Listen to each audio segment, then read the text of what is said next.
Okay, so we are on to our topic today. We are. And I'll tell you where this came from. So our topic is the 4 things you should not do if you're over 40. Okay, so your age is over 40.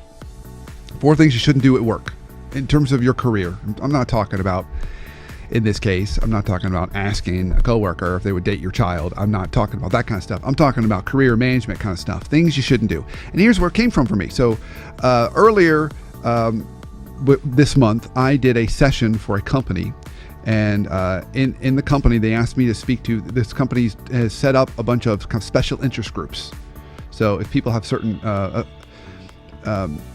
things that they're fond of, they can join. So it can be like the hiking group, or the group that is into video games, for example, or whatever it happens to be. In this case, one of their affiliate groups was employees over 40. It's a tech company, so that they don't have, percentage-wise, they don't have as many employees over 40 as maybe a traditional company.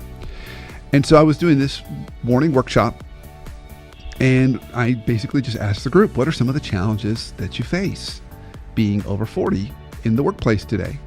Now, this is a more of an extreme example because it's a tech company, and they said our industry isn't a fast-moving industry.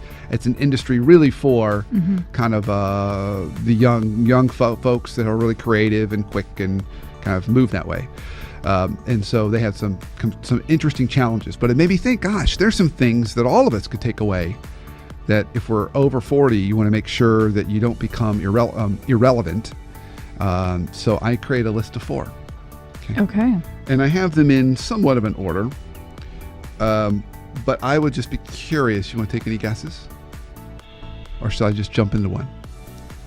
I always like to ask you for guesses. It's always fun for me to see.